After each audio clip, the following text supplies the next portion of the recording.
rappeler que notre pays, qui n'a aucune confiance en lui, c'est quand même le pays en Europe qui a conservé 2 enfants par femme. Donc on se projette tous sur l'avenir. C'est le pays qui a la protection sociale la plus généreuse du monde. Pour un pays qui manque de confiance, mais qui est un peu en faillite quand même. C'est quand même important. La dette publique que nous avons, elle n'est pas plus importante que celle de la quasi-totalité des pays développés. Il n'y a pas de spécificité française. On ne peut pas dire les hommes politiques français, c'est des couards, alors que la dette publique française, nette, c'est à peu près le même niveau que l'ensemble des pays européens, que les États-Unis. Si on compare l'Allemagne, c'est très différent, je suis désolé. Pas très différent. C'est pas très différent de l'Allemagne. Ça se creuse. L'Allemagne, se creuse. pays où il y a 1,4 enfants ou 1,3 enfants par femme, on se compare avantageusement à l'Allemagne. Quand on regarde le taux de croissance de la France sur ces 15 dernières années, c'est équivalent à celui de l'Allemagne. L'Allemagne a fait des efforts épouvantables de 2000 à 2005 qui lui ont coûté beaucoup en croissance. 5 ans de croissance perdue, elle les rattrape maintenant, mais sur longue période, il n'y a pas des taux de croissance très différents. Donc le discours disant la France est dans une situation tout à fait horrible par rapport à la moyenne de la zone euro, il ne tient pas. Et contrairement à ce que vient de dire Père Levade, si on regarde ce qui s'est passé avant la crise, la part des salaires dans la valeur ajoutée diminuait légèrement en France. En 2007, la part des salaires, la part des profits dans la valeur ajoutée en France était tout à fait satisfaisante. La part des profits en 2007 était supérieure à ce qu'elle était en 1972. Il n'y avait pas de preuve, une situation dramatique de la situation des entreprises françaises. Effectivement, il y a plus de cotisations employeurs, mais en contrepartie, ces cotisations employeurs sur longue période ont été payées par les salariés. Et c'est un choix social. Nous avons choisi, nous, salariés français, globalement... Et par les entreprises aussi, quand même. Nous avons choisi, nous, salariés français, d'avoir un système social protecteur. Il faut dire autre chose. Vous n'aurez pas vos 100 milliards. Vous n'aurez pas vos 100 milliards. Nous sommes dans une situation où, effectivement, il y a eu une crise. Cette crise, elle nous a coûté elle nous a coûté, grosso modo, 10% de notre PIB. Elle nous a coûté 100 milliards par rapport à la tendance, la crise. Je suis désolé, qui n'a pas été provoquée par les dépenses publiques, etc. Elle nous a coûté 100 milliards. Ces 100 milliards ont été payés par le déficit public. Elles ont été payées depuis 2007 par une détérioration du profit des entreprises. Elles ont été payées aussi par un ralentissement important de la croissance du revenu disponible des ménages. Ce n'est pas la peine de vous dire qu'on va vous reconstituer ce que vous avez perdu en le prenant aux ménages, parce que ces 100 milliards, on ne les prendra pas aux ménages. Et la France ne peut s'en sortir que si effectivement il y a un sursaut productif en Europe et en France, et ce sursaut productif, il doit venir dans chaque pays, avec ses qualités propres. Ce que doit faire l'Europe, il y a nos qualités propres. On a une politique qui a été lancée qui repose sur notre qualité propre. Il y a la Banque publique d'investissement, il y a les pôles de compétitivité. Il faut marcher là-dedans, parce que c'est le génie français. On ne va pas se trouver, je suis désolé, on ne va pas malheureusement l'année prochaine avoir le modèle américain, le modèle suédois, le modèle allemand, qui sont tout à fait respectables. Il faut retrouver notre spécificité française, et il faut trouver une politique économique industrielle à la française. Et il ne faut pas croire, vous, chefs d'entreprise, que vous êtes l'élite dans un pays où les hommes politiques seraient pourris, où les syndicats seraient pourris, où les travailleurs seraient des feignants. Non, c'est pas vrai. Et où les économistes auraient la vérité. Les économistes sont distingués, comme chacun sait. On arrive au moment des conclusions. Je vous propose rapidement chacun, avec peut-être une petite question, parce que finalement, on sent bien que tout ça autour des dettes publiques, des charges sur les entreprises, des cotisations, c'est finalement notre système de protection sociale qui est quand même véritablement menacé. Est-ce que, à votre avis, on pourra garder le même niveau de protection sociale dans les années qui viennent, financé de la même manière, c'est-à-dire principalement sur les entreprises et sur la solidarité nationale? Rapidement, on fait le tour comme ça, François-Olivier. Rapidement. Il y a juste un point, je voudrais répondre tout à l'heure à ce que disait Guillaume Sarkozy. quand il a défendu, je ne sais pour quelle raison, la classe politique qui nous a mis là où on est. Enfin, les derniers présidents. Et les derniers présidents et l'actuel, enfin tout le monde. Oui, non, mais attendez, je continue. Permettez, s'il vous plaît.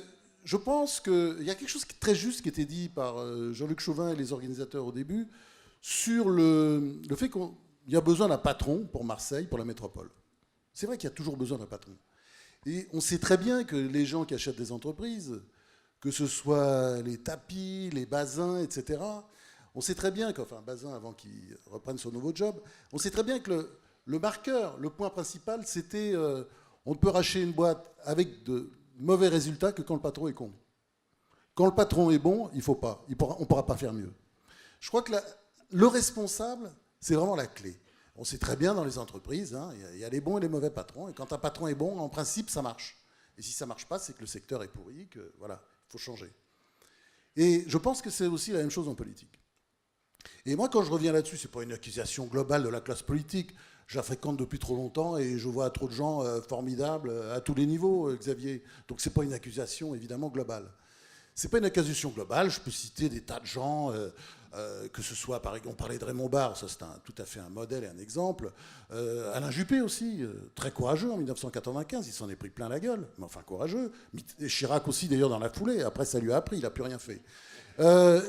Oui, François Fillon aussi était courageux quand il faisait ses différentes réformes. Xavier Bertrand, etc. Enfin, il y en a un certain nombre de ministres qui étaient courageux. Et à gauche, alors là-dessus, c'est pour faire plaisir à Jean-Pierre Levade. Le courage ne suffit pas. C'est pour faire plaisir à Jean-Pierre Levade, à Daniel Cohen, parce qu'ils le connaissent. Moi aussi, je le connaissais bien. Un exemple, tout simple. Pierre Mauroy. Il devient Premier ministre pour appliquer un programme socialiste proche du débile. Hein. Ancien directeur adjoint de cabinet de Pierre Mauroy. Proche du débile, et son jugement sur ce... Maintenant qu'il est mort, il ne faut pas faire parler les morts, mais son jugement pour ce programme socialiste, on peut dire qu'il était lucide. Hein. Il était très conscient, il n'aurait pas quitté la salle si j'avais dit que ce programme était complètement con. Donc il essaie de l'appliquer, parce que bon, il a été élu, il a été nommé Premier ministre, il essaie de faire les choses au mieux. Si on regarde bien, au moment où, pris par des délires, des voix qu'il aurait entendues, François Mitterrand décide de quitter le SME et de prendre sa petite voix albanaise, hein, qui nous était défendue tout à l'heure, ou le modèle castriste, ou je ne sais quoi. Bon, Mauroy lui dit, écoute, je suis désolé, écoutez, parce que vous voyez, écoutez, je suis désolé, je peux pas, la phrase est restée célèbre, moi je connais pas, je peux pas faire la conduite sur route glissante, verglacée, pardon. La conduite sur route verglacée, je suis incapable, sans moi. Mitterrand est très embêté parce qu'il n'a pas prévu ça, donc réfléchit pendant 2-3 jours et finalement reste dans le SME. Ça, c'est un point historique important. C'est quelqu'un qui a des convictions et il ne va pas rester Premier ministre à n'importe quelle raison. Il dit, il sent que François Mitterrand est parti vers une voie, disons, veut plus ou moins quitter l'Europe, d'une certaine manière, même si Mitterrand reste européen, et il refuse, net. Il a fait la désindexation des salaires et des prix. Oui, parce que c'est sous Mauroy, ça, il ne faut pas oublier. Ça, c'est moi. Oui, c'est toi, mais tu étais son DIRCAB, adjoint. Bon. Absolument. Et je dirais, dernier point, et tout ça, c'est pas facile, ça se fait contre son propre électorat.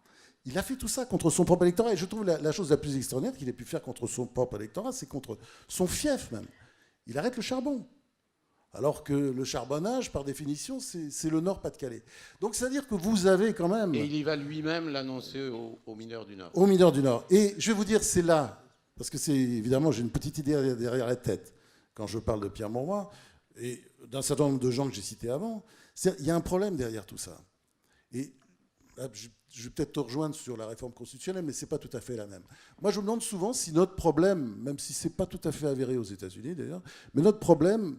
par rapport aux politiciens qu'on a pu toucher à la présidence ces derniers temps, est-ce que ce n'est pas le vote au suffrage universel?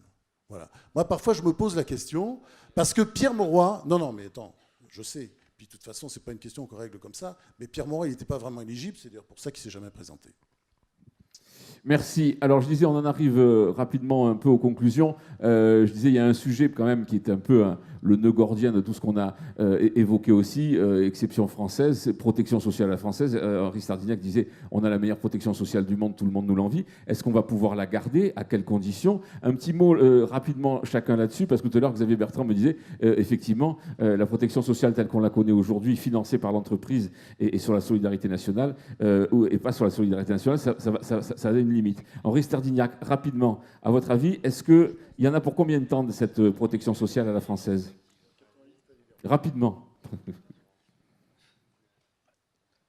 Contrairement à ce qui a été dit, je pense que nous devons rester un pays démocratique.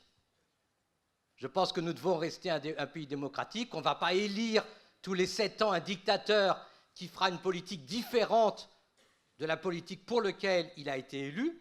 Je pense que la politique est faite, que l'économie est faite pour les gens. Et donc, il faut tenir compte des désirs des gens. Les Français souhaitent le maintien d'un système de protection sociale généreux. Et ce système doit être efficace. Franchement, le problème se pose en matière de santé. Comment rendre le système efficace? Comment éviter que l'intrusion du capitalisme dans le système de santé n'augmente de façon fabuleuse les coûts? Ça, effectivement, c'est un problème. On peut conserver notre système et il faut tout à fait naturellement que ce système soit payé par les salariés. C'est-à-dire que si demain, on décide d'étendre le système, eh ben, on augmentera les cotisations sociales salariées ou on augmentera la CSG. Et si c'est un choix social, à la limite, ça ne concerne pas directement les entreprises. Guillaume Sarkozy. Ah oui, il se rattrape, hein, c'est ça, il se rattrape. Moi, bien sûr, j'ai une position différente, mais d'abord, je voudrais dire que je suis un garçon optimiste.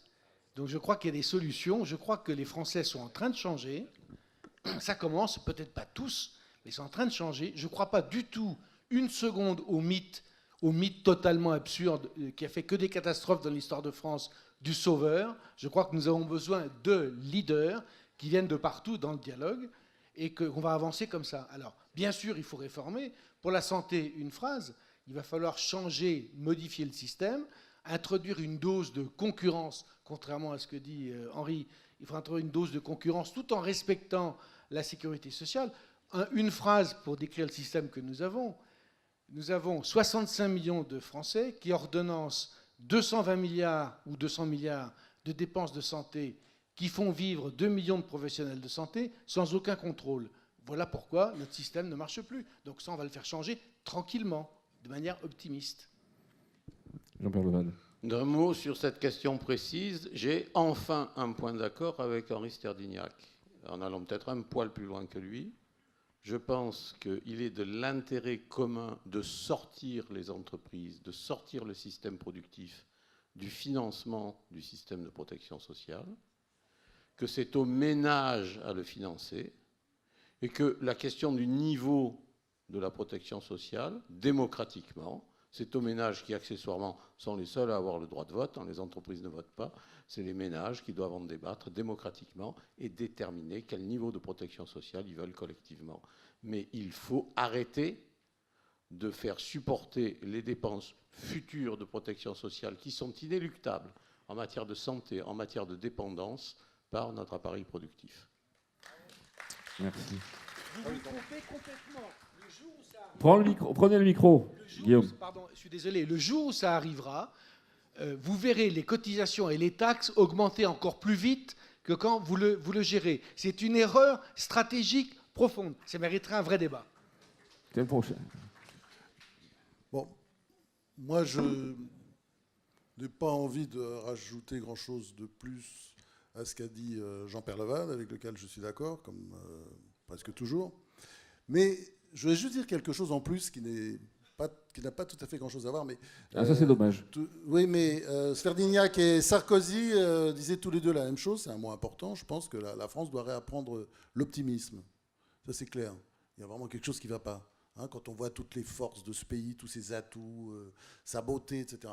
Et ça, je crois qu'il faut peut-être aller derrière ce problème. Moi, je ne veux pas vous faire une grande saga historique, parce que ce n'est plus le moment, mais je pense qu'il est temps aussi qu'on apprenne à s'aimer soi-même. si on compare la France à d'autres pays, c'est vrai qu'il y a en France beaucoup de haine de soi, incompréhensible. Il y a l'occupation, enfin tout ça, on ne va pas refaire tout ça, mais et je pense que voilà, la France doit apprendre à s'aimer elle-même. Elle doit s'aimer, elle doit être un pays qui s'aime si elle veut affronter mieux l'avenir. Bon, quand même, sur la protection sociale, il nous l'a dit, Xavier Bertrand, il n'y a que des bonnes nouvelles. On sait très bien qu'on va vivre plus vieux, on sait très bien que les progrès technologiques, scientifiques vont nous aider à ça, donc ça veut dire qu'on sait que les dépenses de santé, elles vont ne faire que croître considérablement. Donc ça veut dire quoi? Ça veut dire que pour ce système de protection sociale qu'on nous envie, mais qui est aussi une des causes principales du manque de compétitivité des entreprises, ça veut dire quoi? Ça veut dire qu'il faut inventer un nouveau système et ne pas faire reposer tout sur, comme le disait Jean-Pierre Lepat, sur l'appareil productif. C'est ce que je disais, c'est-à-dire effectivement, moi je suis d'accord avec lui. Je pense qu'il faut trouver de nouveaux systèmes, mais en même temps il ne faut pas le mettre en cause parce que c'est à un moment où la France s'interroge sur tout. On ne veut pas de la protection sociale à l'anglaise ou à l'américaine, c'est ça que ça veut dire. Il ne faut pas exagérer, je suis désolé, la protection sociale à l'américaine, enfin moi j'y vais souvent. Il faut être con comme certains profs d'économie pour croire que le système de santé américain, enfin, surtout maintenant qu'il a été modernisé par Barack Obama, est un système qui laisse tout le monde sur le bas-côté. C'est pas vrai. C'est pas vrai. Enfin, il suffit de connaître un peu, de regarder, d'avoir vécu aux États-Unis pour savoir que c'est pas vrai. Daniel Cohen. C'est juste un système qui coûte 2 fois plus cher qu'en France. Oui. Oui, mais bon, donc c'est pas très égalitaire non plus. Ça fait partie du sujet. C'est par ça que je voudrais terminer, c'est-à-dire que bon, il y a beaucoup de problèmes. On en a fait le tour d'une certaine façon là, mais la vraie question derrière, c'est qu'est-ce que la croissance économique du 21e siècle? C'est quoi les secteurs porteurs de croissance? Où sont les besoins sociaux que cette croissance va permettre de nourrir? Et là, il y a un débat chez les économistes qui n'est pas tranché et qui ne peut pas l'être, je crois. La croissance économique au XIXe siècle, elle valait en France, en Angleterre, etc., partout, pareil, 1% l'an, en moyenne. Au XXe siècle, la croissance économique dans les pays avancés, c'est 2%. Et que sera-t-elle au XXIe siècle? Et quelles en seront les formes? Il y a 2 écoles. Il y a une école qui gagne du terrain, dirigée par un économiste de Northwestern qui s'appelle Robert Gordon, qui dit « 2, c'était une aberration, parce qu'on a inventé l'automobile, les avions, etc. On a urbanisé la société américaine, les sociétés européennes. Tout ça, c'est fini. Et donc, la croissance, les besoins sociaux que cette croissance va permettre de nourrir, ça va être moins que 2, et il dit sans doute 1%. Donc, un rythme de croissance lent, auquel il faut s'adapter. Il y a une autre école, exactement aussi nombreuse dans la profession, je pense, dite de la croissance endogène, qui dit non, on a fait 1, puis 2, on va faire 4. Pourquoi? Parce que la croissance appelle la croissance, la richesse appelle la richesse, on est dans un monde à rendement d'échelle croissant, plus il y a de monde, plus on s'enrichit. Premier point, lequel des deux a raison? C'est quand même très important. Ce n'est pas la même chose de dire on dort sur un potentiel, un geyser de croissance à 4%, il suffit d'allumer une flamèche et ça va s'embraser, ou on est tous collectivement en train de découvrir que la croissance de long terme, au-delà des cycles, etc., qu'on est en train de vivre, elle est beaucoup plus lente. Ça change tout le débat. Alors, la réponse de Normand que je peux vous proposer, c'est que ça sera les deux à la fois. Ça sera 4% à l'échelle du monde et ce sera 1% en Europe. Ce qui veut dire que le ressort de croissance, il est dans la mondialisation. C'est-à-dire que si on n'arrive pas à s'arrimer comme entreprise au secteur qui croisse le plus vite, on est condamné à vivre avec une base qui sera beaucoup plus ralentie. Le deuxième point, au-delà des chiffres qui ne veulent pas dire grand-chose, c'est quoi le contenu de la croissance? Où sont les besoins sociaux du XXIe siècle? Et là, tout le monde le sait. Ce n'est pas l'automobile, ce n'est pas les avions, peut-être les smartphones, mais enfin bon, une fois qu'on en a acheté 2 ou 3, on va s'arrêter. C'est la santé et c'est l'éducation. La société du XXIe siècle, les secteurs voir le bien vivre, qui l'attirent, c'est, et plein d'autres choses qu'on pourrait rajouter, mais les secteurs qui l'attirent, en tout cas aux États-Unis, c'est la santé. 17% du PIB, c'est-à-dire 2 fois plus que l'industrie, que le secteur santé. Et là, en effet, il y a une réflexion où on reprend toute notre liberté de France face à la mondialisation. Comment on organise ça? Et là, allons-y. Mais ne nous racontons pas d'histoire sur le fait que, 1, ce serait possible, et 2, que ce serait souhaitable de se priver de ce que les gens veulent. Un économiste, un peu de science-fiction, mais chercheur au MIT, très célèbre, qui s'appelle Ray Kurzweil, dit, au rythme où on va en matière de dépenses de santé, en 2050, on peut devenir immortel. On y est, on brûle. Alors il le regrette parce que son livre s'appelle Singularity is Near. Mais on va voir, c'est pas grave. Ça va poser des problèmes de foncier. C'est juste pour dire, et quand on parle avec des grands biologistes, ils vous disent évidemment ils délirent, mais oui, les cellules sont régénératives, oui, les prothèses, etc. vont nous permettre de faire beaucoup plus de choses. C'est là que ça se passe. C'est là que ça se passe. L'inventivité du XXIe siècle, ça sera sans doute d'avoir des voitures plus efficientes, c'est-à-dire qui réduiront en partie les dégâts qu'ils sont capables de faire sur l'environnement, les nuisances sonores, etc. Donc on va réinternaliser un certain nombre d'externalités produites par ce secteur. Mais l'inventivité, elle est là, donc ne nous racontons pas d'histoire, ça n'est ni possible, ni souhaitable. Ayons un débat de société sur la façon dont on veut l'organiser. Même chose pour l'éducation. On en parlait, je crois, à midi. Il y a une bulle aux États-Unis sur les dépenses d'éducation. Les gens sont en train de se ruiner pour envoyer leurs enfants à Harvard. Et plus c'est cher, plus on veut les envoyer, parce qu'on se dit c'est ça que ça vaut. Mon voisin, directeur d'une grande banque, me disait c'est la prochaine bulle des subprimes, parce que comme il y a de plus en plus de crédits, on passe d'être insolvable lié à ces dépenses d'éducation. On est en train de refaire de le re-engineering qu'on revend aux banques européennes pour justement essayer de faire le truc. Donc voilà. Ayons ce débat sur le fond aussi, parce qu'on peut se méprendre complètement sur nos priorités. Merci Daniel Cohen. Allez, on conclut avec Xavier Bertrand, on lui passe le micro. Donc si j'ai bien compris, Daniel Cohen, l'avenir c'est de vieillir en bonne santé tout en travaillant. Oui, mais encore une fois, ce n'est pas la mondialisation qui nous empêche en France de créer l'écosystème favorable à un champion de la santé, à la silver economy, du numérique. On sait que dans les 5 ans qui viennent, il y aura 1,5 million d'emplois qui potentiellement peuvent être créés dans le numérique.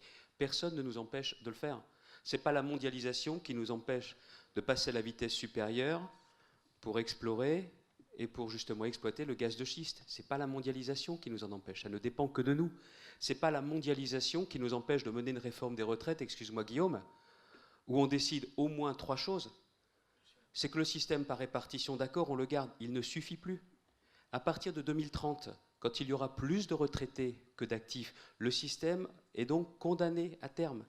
Et il faut donc garder ce système par répartition, mais il faut y ajouter en plus, dès maintenant, un système par capitalisation, un système mixte d'épargne-retraite. Et je pense que les Français, on me dit que c'est un tabou suprême, pas du tout. Les Français, bien évidemment, eux, n'ont pas ce tabou. L'assurance vie, c'est bien évidemment pour financer la retraite, en grande partie.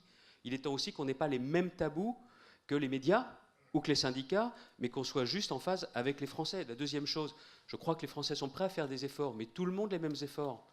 Pas un qui fait un pas de 2 mètres quand l'autre fait un pas de 20 cm. Ça veut dire un système de retraite unique pour tout le monde. Unique pour tout le monde. Et tout ceci, ce n'est pas en 30 ans. Un seul système. C'est un système qui peut se mettre en place à partir de maintenant, en moins de 10 ans. Et le troisième sujet, quand je parle du système de protection sociale, il ne faut pas se raconter d'histoire, il faut qu'on dépense moins pour notre protection sociale. Si on passe à un âge de la retraite à 65 ans, on paye donc moins pour les retraites parce que ce sont autant d'années pendant lesquelles on ne touche pas mais on cotise. Dans les années qui viennent, vu notre niveau d'endettement, le choix est simple. Soit on continue à vous prendre plus, soit on vous donne moins. Et la seule chose, c'est qu'il faut que nous, on fasse l'effort de pédagogie nécessaire et qu'on explique que la pire des choses, de toute façon, il ne faut pas se raconter d'histoire, la culpabilité que l'on porte, pas devant les journalistes, pas devant les économistes, elle est devant nos enfants. Moi, j'ai une grande théorie. Je pense qu'en période de guerre, on est prêt à faire des sacrifices pour son pays. En période de paix, il n'y a que pour ses enfants qu'on est prêt à faire des sacrifices. Et le marqueur qui est en train de se développer dans le pays, aujourd'hui, ça ne date pas d'il y a 1 an, mais ça s'accélère. C'est qu'on voit les enfants partir. Des enfants qui partent, ça n'est pas en soi un drame, s'ils font le choix de partir. Mais aujourd'hui, ils disent que pour réussir, il faut partir.